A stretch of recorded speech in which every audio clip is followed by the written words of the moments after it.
Bien, pues continuamos con esta segunda parte. Aquí podemos ver un arco lancelado o apuntado, muy de influencia gótica, y sus diferentes partes. Aquí hay una línea de arranque, la cual va a marcar la trayectoria base para poder desplantar las diferentes dovelas, así se llama cada uno de estos elementos. Dovelas, acuérdense que ya tienen su vocabulario ilustrado. Se vale dibujarlo y luego pasarlo al vocabulario para que lo procesen. La primera piedra se llama dovela basal o o salmer. Esta es la piedra angular o piedra clave. Estas son la piedra contraclave. Y si nosotros dividimos este lado del arco en tercios, el primer tercio se le conoce como riñón. Y por lo general cuando hay una falla estructural, y lo voy a hacer de forma asimétrica, es aquí donde salen las grietas. Vamos a poner una cosa así. Ahí está, grieta. ¿Ok? A la altura de los riñones. La parte interna, esta cara que voy a rayar, la parte interna se llama intrados, y la parte externa, si es que sobresale del muro, del paramento, se llama extrados. ¿Ok? Si esto gira, se convierte en una cúpula, y entonces la parte interior es el intrados y la parte exterior es el extrados de la cúpula. Esto que estamos viendo aquí son ejemplos de cubiertas en madera con una clara influencia mudéjar. El primero, que es muy interesante, esto no es en México, estos ejemplos son en España, pero tenemos uno muy parecido. Si alguien gusta postearlo, igual ya sea aquí o en el grupo, uno, por favor. Y si alguien más lo publicó, se vale que ustedes también lo compartan, pero en los comentarios del que lo publicó, ¿no? Para que de pronto no nos perdamos, porque se hace bien complicado luego registrar las participaciones.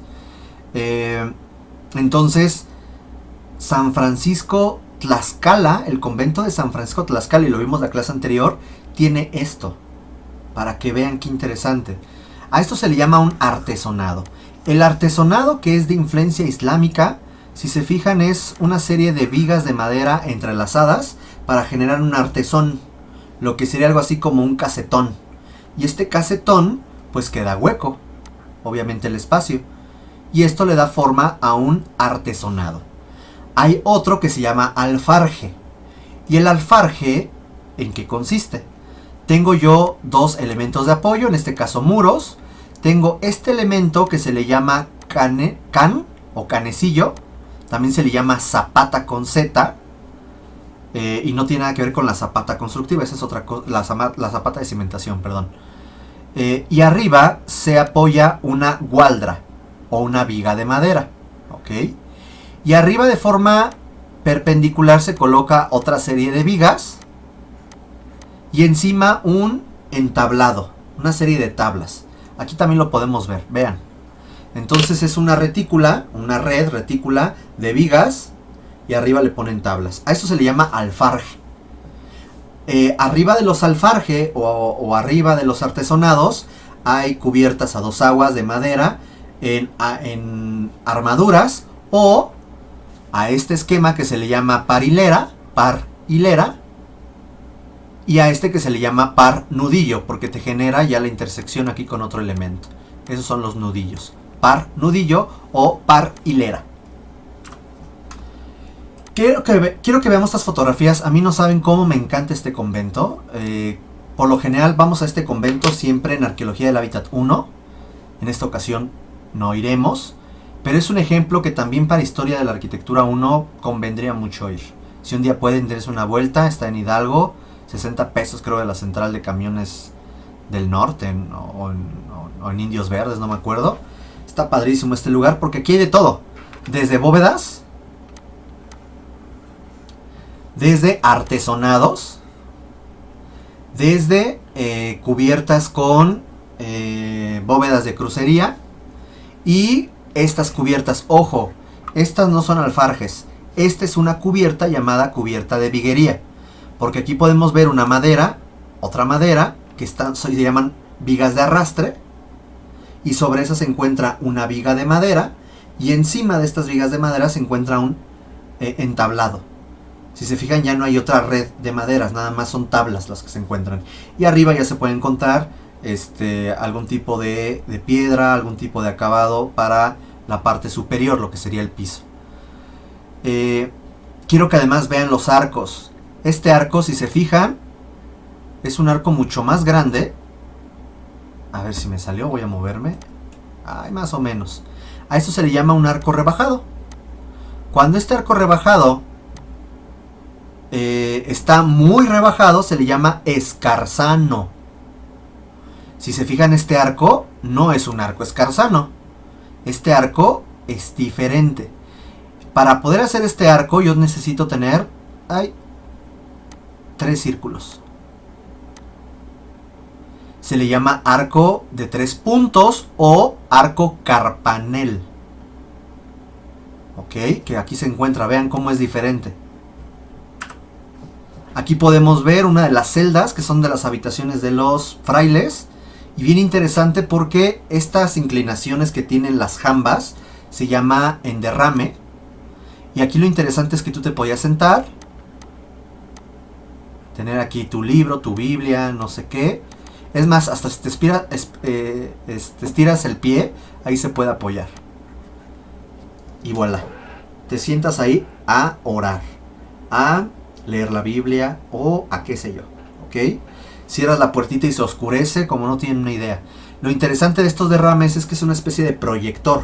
Hace que que entre más la luz. Aquí en el templo, este es el acceso. Aquí arriba se encuentra el coro y en la parte de abajo se llama sotocoro. Vean cómo aquí el arco es diferente. No es un arco ni de medio punto ni es un arco escarzano. Es un arco que está formado por 3 círculos. Bueno, aquí parece que salió una cara, ¿no? Vamos a poner unos ojitos, pues ya.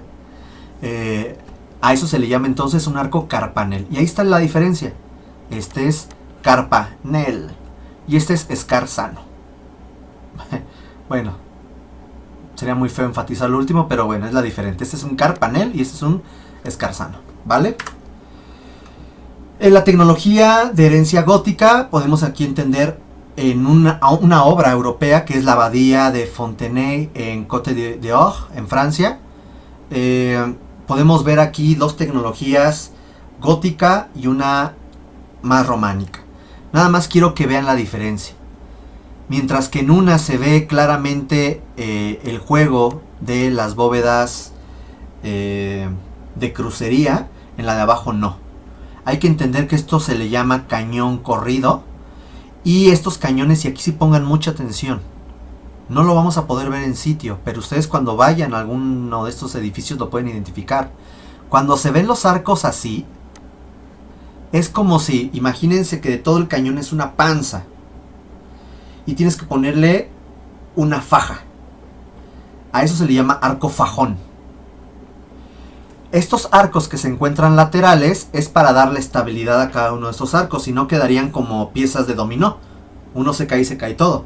Entonces, para que no se caigan las piezas de dominó, tengo que ponerle aquí un contraventeo, pero se vería horrible. Entonces les pongo otro arco. Y ese arco lo que hace es que no se empieza a caer. A eso se le llama arco formero. Ok, entonces ustedes cuando vayan a uno de esos edificios lo van a identificar. Ok, arcos fajones, una faja de la panza, y arcos formeros, para que el dominó no se nos caiga. Ok, luego, en los arcos, cuando es un esquema gótico, también tiene ese mismo esquema. De hecho, de este lado sería el arco formero y de este lado sería el arco fajón. Pero en el gótico se le llama arco perpiaño. Pero es el fajón. Entonces acuérdense, es una faja más sangrona. Perpiaño, punto. Aquí están los diagonales y se forman plementerías. Estos elementos que están entre nervio y nervio se llama plementería. Es importante señalar que por lo menos aquí en la Nueva España, a diferencia de Europa, en Europa son elementos netamente estructurales. En México temo decirles que gran parte de las bóvedas de nervadura que se ven en la Nueva España son decorativas, no son estructurales. ¿Por qué? Porque no se tenía el conocimiento para hacerlas trabajar Y muchas veces, no en todas, pero muchas veces lo único que se hacía era tratar de marcarlos para recordar lo gótico, pero no se requería ese esquema constructivo. ¿Ok? ¿Qué pasaba con la madera? Por ejemplo, la madera, acuérdense, duras, blandas, etcétera. Lo ideal es sacar o aprovechar al máximo los troncos. Y de esos troncos se sacaban todo tipo de proporciones. Se marcaban los diferentes tipos de maderas, también dependiendo de sus características, y había diferentes tipos de cortes, dependiendo de la característica del tronco, para qué se puede usar el tronco, etc. Lo ideal para evitar desperdicio era algo así. Para sacar gualdras, que son las vigas de madera más grandes, y ahí vienen las proporciones, por lo general siempre son cuadradas, como esta. O vigas, que son de 20 por 30, 10 por 15, son rectangulares. Polín, barrote, tablón, tabla, chapa. Y toda esa madera se sacaba de los diferentes troncos. ¿Qué medidas se utilizaban? Pues un montón. La unidad básica, como para nosotros es el metro, para ellos era la vara castellana, ¿ok? Y esta vara castellana medía aproximadamente esto. Ustedes han visto, por ejemplo, cuando de pronto vas a comprar tela y te la empiezan a dar así. Empiezan a agarrar y empiezan como a estrecharlo. Bueno, voy a subir un poquito más. Esta medida, si lo miden, es aproximadamente 84 centímetros. No tengo aquí mi flexómetro, pero hagan la prueba ustedes. Puede variar dependiendo el cuerpo de cada uno. Esta vara era una medida que se estableció en Castilla y era lo que hoy en día vale puncho, ¿no? Bueno, estoy mal. 0.83 centímetros. Entonces la vara, lo que sería el metro en Castilla, no medía un metro, medía 83 centímetros.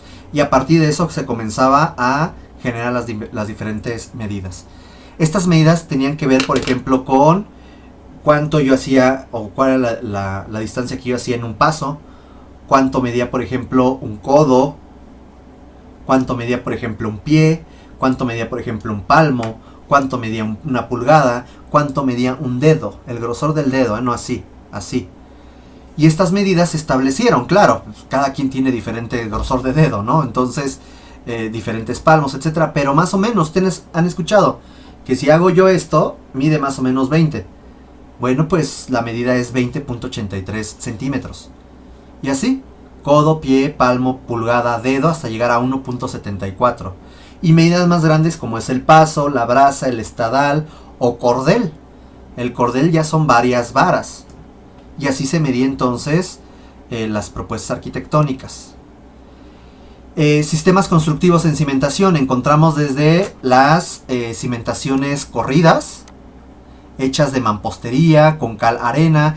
Eso se los voy a pasar para una actividad que van a realizar más adelante, creo que antes de diciembre o regresando de vacaciones. Antes de las vacaciones o después de las vacaciones, algo así. Luego lo vemos. Sobre estas se van a apoyar lo que serían las basas de recinto y arriba la columna de cantería.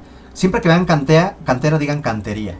Luego les explico por qué. También pueden ser zapatas aisladas con el mismo esquema, tener una mampostería y tener después nuestras columnas. En este caso escalonada, en este caso sin escalonamiento. Esto se platicará más adelante cuando se hable de la catedral, pero también se podía poner un estacado para darle mayor resistencia al suelo. Se podía mejorar el suelo con cal y entonces se hacía como una costra. Se ponían unas vigas de maderas lajas, las vigas de madera algo así como para recibir las cabezas de las estacas, como si fuera una especie de plantilla. Luego pones lajas, un piedraplén, eso es importantísimo. La losa de cimentación como tal no existía, pero sí existía el piedraplén. ¿Qué es el piedraplén? Es una losa hecha de pura mampostería. Y luego se levantaba ya el muro, la columna. Por lo general este era un esquema de muro. También había este tipo de emparrillados, pero con madera. Y luego ponían tablas y luego ponían piedra como cimentación. En el caso de la madera, de los muros, Se utilizaba este esquema muy de los romanos, pero que también se vio en Teotihuacán, también se vio con los mexicas, lo que para los romanos es el opus incertum. Y no es nada de Harry Potter. Opus incertum. Opus incertum se refiere a que yo agarro una piedra, esta piedra la voy a carear. Carear, ahorita les enseño. Pues por ejemplo esto. Esta es una piedra que de un lado fue careado y del otro no. Y entonces yo lo inserto a un núcleo. Y este núcleo es una mezcla de mampostería, arcilla o tierra o argamasa, cal, arena y agua. Como una especie de mordisco. ¿Se imaginan la galleta esta con helado? Más o menos así. La otra también es el llamado opus emplectum. Y el opus emplectum es, en lugar de poner la piedra careada aparente, porque esta por lo general era aparente, se repellaba. Se le ponía una capa de cal arena y no se veía el muro. ¿Ok? Entonces son estas dos técnicas. Podemos ver aquí, por ejemplo, cómo después de la cimentación y de un sobrecimiento, que es un rodapié, empezamos a ver una serie de piedras que luego tenían un repellado. En lugar de cadena intermedia se utilizaba a veces tablas de refuerzo, o a veces se utilizaba un cambio de material. Por ejemplo, si mi muro es de adobe, luego ponía yo tabique en lugar de castillos, porque los castillos no existían. Si de pronto era de tabique, pues yo podía entonces poner estos elementos de piedra. Depende mucho del sistema constructivo que fuera a emplear. Y bueno, llegamos a tener esquemas así. No voy a profundizar mucho de esto porque, insisto, después ustedes van a tener que dibujar algo similar a esto. Pero podemos ver los cortes, cómo llegaban de pronto aquí la madera a una viga de arrastre. Podemos ver las diferentes vigas, las cabezas de las vigas. Cómo se apoyaban, ¿no?, sobre un elemento. Ese es un corte interno, por eso no se ve el otro elemento de madera. Podemos ver los pisos, podemos ver los acabados, podemos ver las zapatas de madera, los diferentes niveles y juegos de maderas, las molduras de piedra, de pronto cómo van generando estos arcos y estas jambas de cantería. Y antes de ver el caso de estudio, que les tengo por ahí un video y unas fotografías, nada más quiero que vean esto. Esto es Santiago, el ex convento de Santiago en Tecali, Puebla. Ya se los enseñé en la clase anterior. Se habla de que el arquitecto fue Claudio de Arciniega, el mismo que diseñó la traza de la catedral, pero no está comprobado esto. Vemos una fachada que se llama plateresca, porque tiene algunos elementos que nos evocan al Renacimiento, pero en sí esto no es una fachada renacentista. Podemos ver que es una planta basilical de 3 naves, y lo que les comentaba, aquí se alcanza a ver la sombra de que había una cubierta de seguramente par hilera, y aquí una viga gualdra que sostenía parte de esta estructura. Se apoyaba y bueno, se cayó, se perdió y adiós, bye. Son imágenes del claustro donde podemos ver cómo están estos mechinales, que son las cabezas, son los huecos en donde entraban las cabezas de las vigas. Y eso quiere decir que de este lado estaba la columna, aquí está la columna, y aquí podía haber una zapata. Sobre esa zapata iba una viga de madera, y sobre esa viga de madera aquí hay otra columna, aquí hay otra columna. Se apoyan las diferentes vigas. Y luego va el piso, y luego va el barandal, y luego se replica de nuevo lo que sería las columnas. A lo mejor eran arcos, no se sabe, o hay muy pocos vestigios. Y ahí encontramos el claustro bajo y el claustro alto. Podemos ver aquí, esta es una cruz atrial que obviamente la movieron del atrio y la metieron. Pero bueno, ahí está. Y se alcanzan a ver todavía pintura mural del rodapié, que lo pintaron de rojo. Aquí alcanzamos a ver pintura azul de lo que es, si esto se llama jamba y está en derrame, a este elemento se le llama capialzado. Siempre me acuerdo, capitán alzado, capialzado. Y el capialzado no es un arco, no es un dintel, o podríamos decir que es un dintel en derrame, en dado caso. Se ven los vestigios todavía de pintura mural y del acabado original. Esto es un acabado, un acabado de cal arena sobre este tipo de muro, que no es un opus incertum, es este que se me olvida la verdad, el latín, el opus emplectum. en donde está la piedra careada para recibir un repellado. Ese es otro templo, por ejemplo, se encuentra en Oaxaca, en Cuilapan, el templo ex convento de Santiago Apóstol de Cualiapan, y este es dominico. Este es franciscano, este es dominico.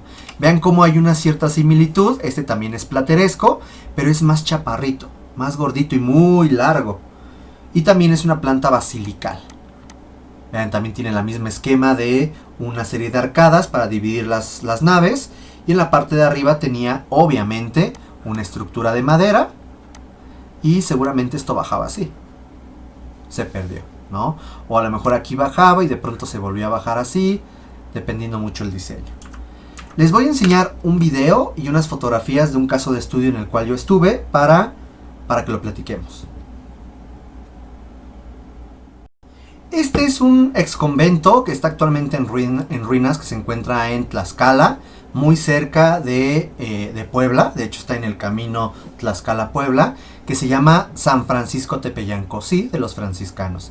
Quiero enseñarles primero la planta. Este es un esquema que elaboré para la maestría. Podemos ver las diferentes etapas constructivas desde el siglo XVI. Aquí no se puede dibujar claramente como en las otras, pero bueno, desde el siglo XVI hasta todavía el siglo XVIII y XIX. Hay diferentes etapas. Aquí traté de indicar la primera etapa, donde podemos ver claramente aquí una capilla abierta, el templo de una sola nave con un ábside poligonal. Vean cómo está poligonal. Vemos aquí la traza moderada en 45 grados, cómo coincide con la parte interna del claustro. Y luego es importante señalar que San Francisco Tepeyanco se utilizó para de ahí recaudar recursos y luego repartirlos en otros conventos de la orden franciscana. Entonces todo este elemento largo era una serie de elementos, no nada más celdas en la parte superior, habitaciones para los frailes, pero también en la parte de abajo teníamos el refectorio, la cocina y una zona de almacenes, y todo lo que se encuentra al lado derecho de ustedes era el huerto. Considerando esto, bueno, les enseño la fotografía de aquí atrás, corresponde justamente a este lado. Podemos ver nosotros diferentes estratos. Es importante que aquí vemos estratigrafía, estratos o tapas constructivas, desde las que podemos ver ahí un arco tapiado. Aquí vean cómo está tapiado, está tapado, un arco de tabique. Vemos todavía vestigios de pintura mural del rodapié. Vemos estos muros que de pronto tenían un repellado, pero se les cayó y quedó así. ¿Cuál es el problema? Que la humedad, poco a poco, la intemperie comienza a desmoronarlo. Otra de las fotos, no se quiere cambiar, no se quiere cambiar, ahí está. Esto es la portada del templo conventual. Vemos que es una portada muy sencilla, la cual también pudiéramos llamar plateresca. ¿Por qué? Porque tiene un arco de medio punto con unos elementos, unas molduras, la imposta, que es muy de tipo renacentista, una ventana coral, pero de pronto la ventana coral y la casa, a veces se les llama así este elemento que como que encuadra, como si fuera una especie de nicho, tiene un arco conopial, y la ventana coral está remetida como si fueran arquivoltas. Eso es un lenguaje meramente gótico, igual estos remates superiores. Y estos elementos laterales que son unos contrafuertes alabeados, así se les llama, está inclinado. Esto es un lenguaje del plateresco, muy sencillo.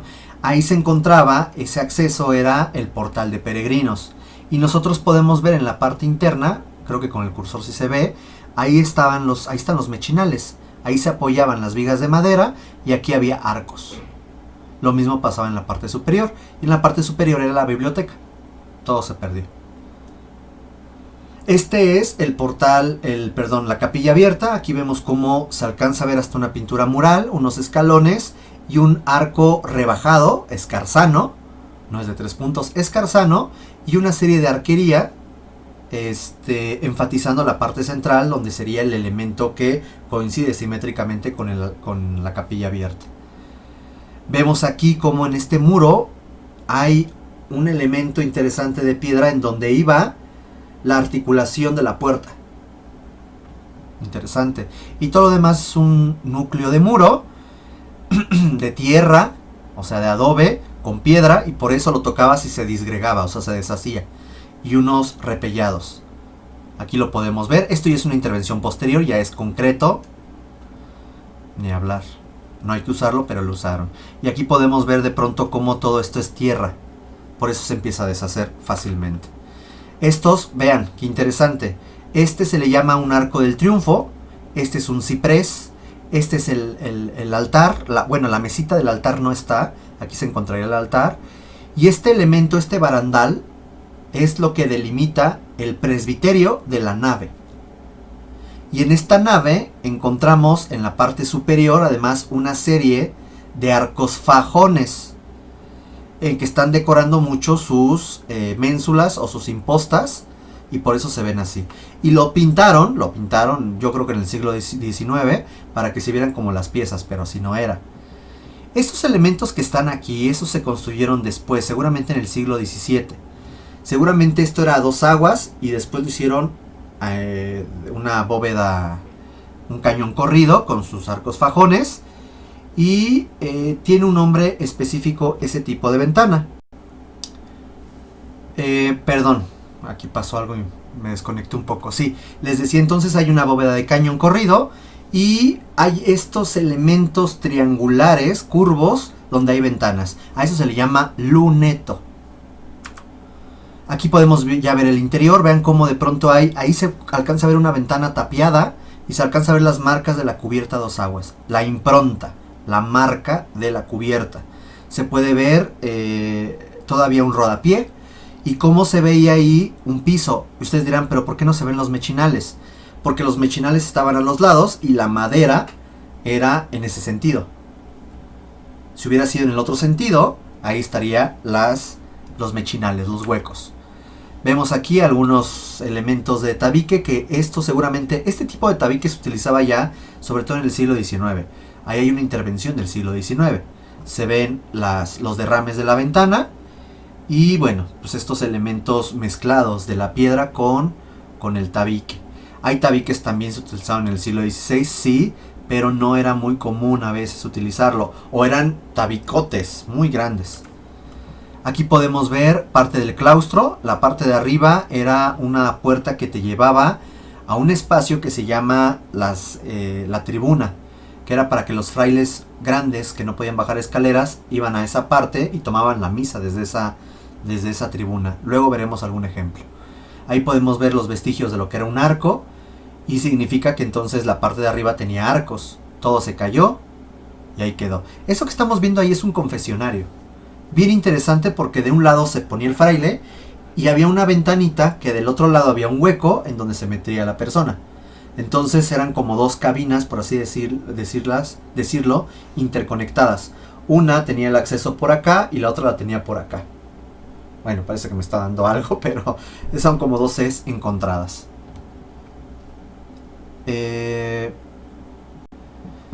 Entonces podemos ver aquí también partes del claustro, podemos ver mechinales, podemos ver cómo hay ciertos elementos de esta piedra cariada que se ha comenzado a caer y cómo deja en el núcleo del muro lo que sería esta huella de lo que eran las diferentes piezas.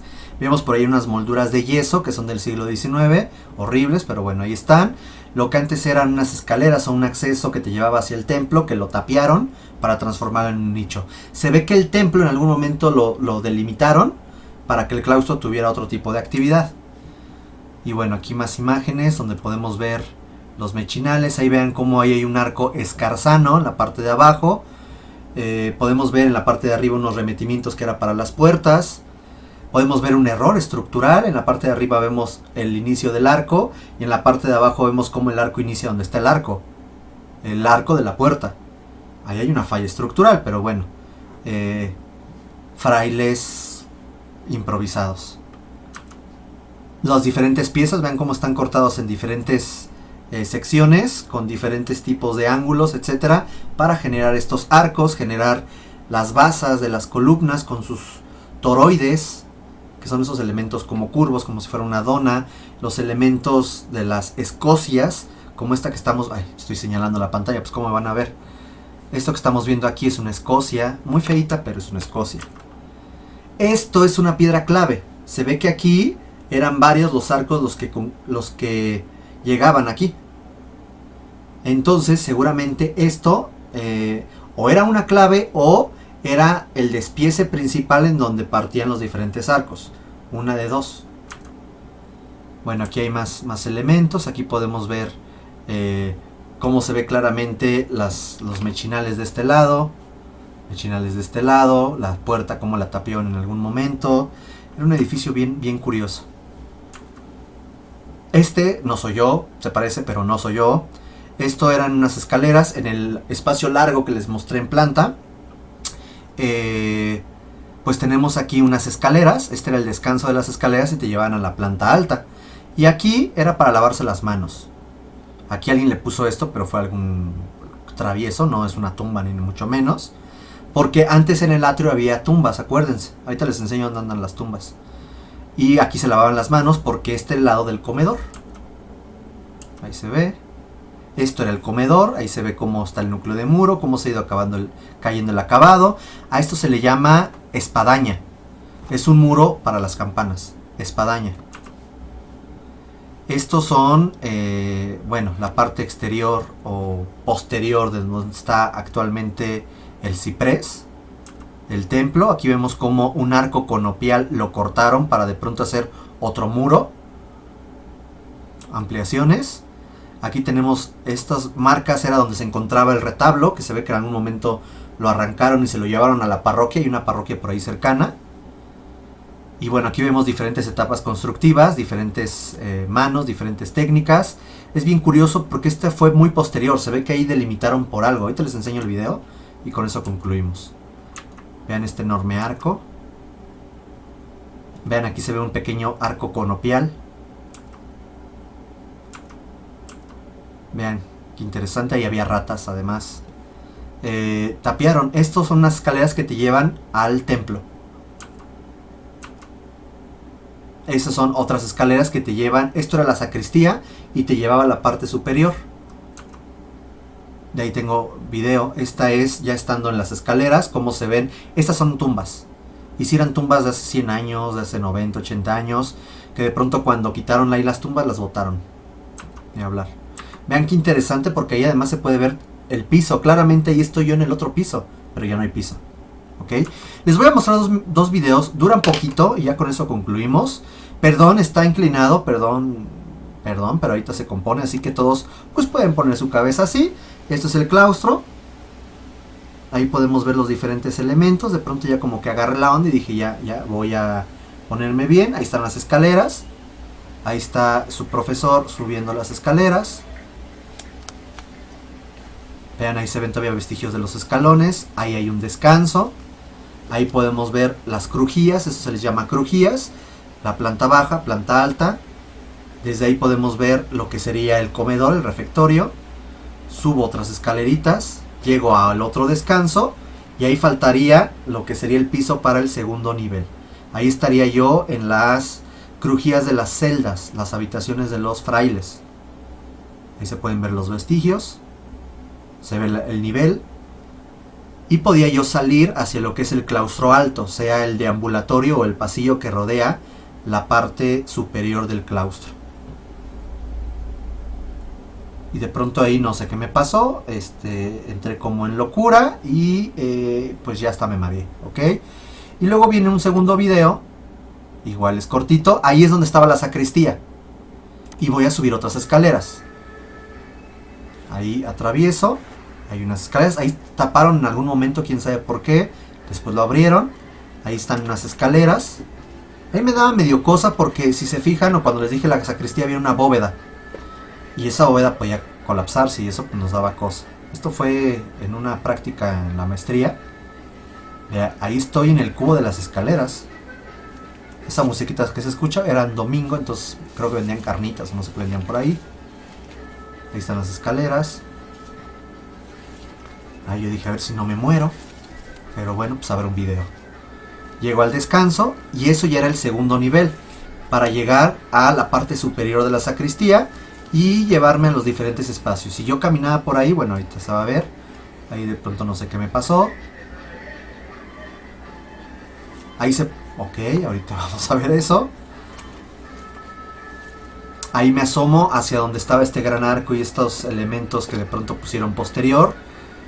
Parece que recortaron el templo por algún motivo, seguramente a lo mejor algún castigo por algo, no se encontró evidencia de eso en los registros. Aquí vemos cómo las jambas están en derrame. Ahí vemos parte de la sacristía y cómo hay una sucesión de espacios que se conectaba a todo eso. Voy a adelantar un poquito. Ahí es donde yo me asomo y si piensan que me iba a matar, no me iba a matar. Ahí se ven los mechinales. Y bueno, pues todo eso se perdió. Compañeros, compañeras, les agradezco mucho que me estén viendo. Cuídense mucho, nos estamos viendo y hasta la próxima. Bye.